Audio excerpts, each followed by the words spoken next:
بسم اللہ الرحمن الرحیم۔ آج ہماری گفتگو کا موضوع ہے بنی اسرائیل کے دو موسیٰ۔ حضرت موسیٰ علیہ السلام جب کوہ طور پر تشریف لے گئے تو آپ کے پیچھے ایک شخص سامری تھا جس نے قوم کو گمراہ کر کے شرک پر لگا دیا، اور اس نے بچڑا بنایا اور قوم سے کہا کہ تمہارا معبود یہ ہے، تمہارا الہ یہ ہے۔ موسیٰ علیہ السلام کا الہ بھی یہی ہے۔ یہ شخص منافق تھا، اس کا اصل نام موسیٰ بن ظفر تھا۔ بنی اسرائیل ہی کے ایک قبیلہ سامرا کا رئیس تھا۔ بیان کیا جاتا ہے کہ جب حضرت موسیٰ علیہ السلام کی پیدائش ہوئی، اسی وقت اس موسیٰ بن ظفر کی بھی پیدائش ہوئی۔ جب فرعون اور اس کے حواری لڑکوں کو قتل کر رہے تھے، اسی اثناء میں یہ سامری کی پیدائش ہوئی، تو اس کی والدہ کو بڑا افسوس ہوا اور پریشانی ہوئی، اور اس پر بڑی رنجیدہ اور غمزدہ ہوئی کہ فرعون اور اس کے حواری میرے بچے کو میری آنکھوں کے سامنے قتل کریں گے تو میں اس قتل کو برداشت نہیں کر سکتی۔ اس کی والدہ نے کیا کیا کہ بچے کو پیدائش کے بعد جنگل میں کسی پہاڑ کے اندر ایک غار تھا، اس غار کے اندر رکھ کر اس کے منہ کو بند کر دیا۔ یہ موسیٰ بن ظفر جو سامری تھا، یہ غار کے اندر رہا، اور اس کی والدہ نے اپنے ہاتھوں سے اس کو زندہ درگور کر دیا۔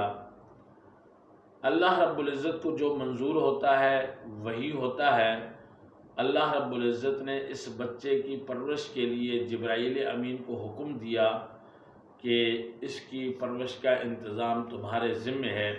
تو جبرائیل امین جنت سے اپنی انگلیوں پر شہد، مکھن اور دودھ لگا کر آتے، ایک انگلی سے ان کو دودھ چٹاتے، دوسری سے مکھن چٹاتے اور تیسری سے دودھ پلاتے۔ یہ اسی غار کے اندر اللہ رب العزت نے اس کو پروان چڑھایا، اور دوسری طرف حضرت موسیٰ علیہ السلام کہ جب وہ پیدا ہوئے تو ان کی والدہ نے ان کو صندوق کے اندر بند کر کے دریا کی موجوں کے حوالے کر دیا، اور یہ صندوق چلتے چلتے فرعون کے محل میں چلا گیا، اور فرعونیوں نے اس صندوق کو اٹھا کر فرعون کی بیوی حضرت آسیہ کے پاس لے کر آئے۔ جب صندوق کو کھولا گیا تو اندر سے ایک حسین و جمیل بچہ حضرت موسیٰ علیہ السلام نکلے۔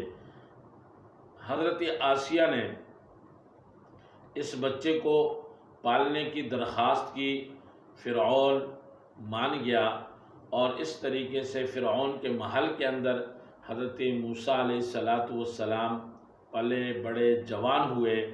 اللہ نے ان کو نبی بنایا، اور دوسری طرف وہ سامری جو غار کے اندر جبرائیل امین نے اس کی پرورش کی، اور وہ مشرک ہوا، اور اس نے گوسالہ پرستی کو عروج بخشا، اور اسی گوسالہ پرستی کی دعوت دی۔ لیکن جو فرعون کے محل کے اندر جو موسیٰ پلا بڑا جوان ہوا، اللہ نے اس کو نبی بنایا، وہ الہ واحد کی توحید اور اس کی طرف دعوت دینے والا بنا۔ اسی لیے ازلی بدبخت کبھی بھی نیک نہیں بن سکتے۔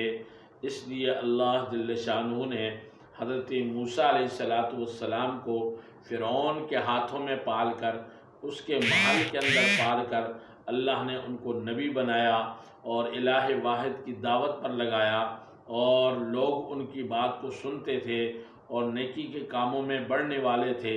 دوسری طرف موسیٰ بن ظفر جو ایک ایسا بچہ تھا کہ جس کو غار کے اندر بند کیا گیا، اور جبرائیل امین نے اس کی پرورش کی، اور وہی اس کی جو ہے پرورش کرتا رہا، اور وہ پلا بڑا جوان ہوا تو آ کر بنی اسرائیل کے اندر مل گیا، اور بنی اسرائیل کے اندر ملنے کے بعد اس نے اپنی منافقت کا لبادہ اور اس کے اندر لبادے کے اندر چھپ کر لوگوں کو گمراہ کرنے لگا اور گوسالہ پرستی کے اوپر لوگوں کو لگایا۔